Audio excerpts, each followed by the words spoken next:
¿Es más listo Errejón que Pablo Iglesias o porque es visto con más simpatía por muchos socialdemócratas? Es más vivo, sí. El problema de Errejón es que él era el niño, el chavito, el chavalín que operaba las ideas de Pablo Iglesias. Entonces, tengo que contar esta historia otra vez. Pablo Iglesias tenía una organización que se llamaba La Promotora.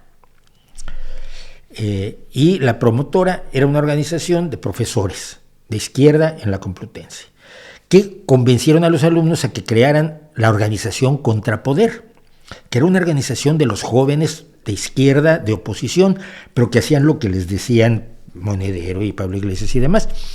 En el vídeo, por ejemplo, del escrache a Rosa Díez, que es alguien a quien no quiero yo nada, pero nada en la vida, pero creo que tiene derecho a hablar. En el vídeo del escrache a Rosa Díez se ve claramente cómo Errejón, que todavía era alumno, va y le pregunta a Pablo Iglesias qué hay que hacer, y Pablo Iglesias les dice y les ordena y los mueve y les indica, y luego se va hacia atrás hábilmente, y son los jóvenes los que impugnan a Rosa Díez, le impiden hablar, le hacen el escrache, todo el asunto.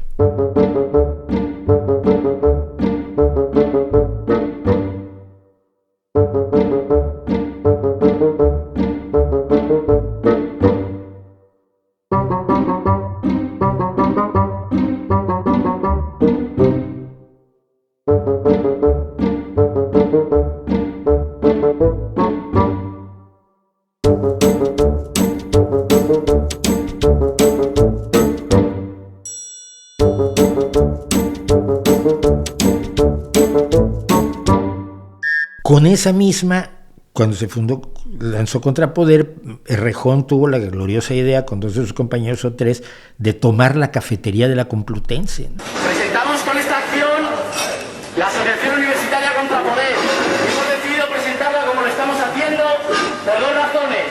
La primera, porque entendemos que la base de toda acción política en esta facultad que venimos a estudiar política y sociología tiene que ser la implicación colectiva y la desobediencia. Y Errejón luego se convierte en uno de los fundadores de Podemos. Yo no sé cuál sea la ideología de Errejón, porque él no lo dice. Yo no sé si sigue siendo un leninista, un marxista-leninista, socialdemócrata, liberal social,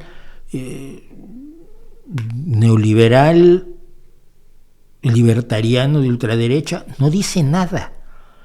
Errejón, que tanto escribió en favor del socialismo del siglo XXI, y ustedes en el sitio web de Academia pueden encontrar todos sus textos, yo me he leído varios, donde su tesis de licenciatura o de maestría, no me acuerdo cuál es precisamente cómo el movimiento del socialismo se hace con el poder en Bolivia.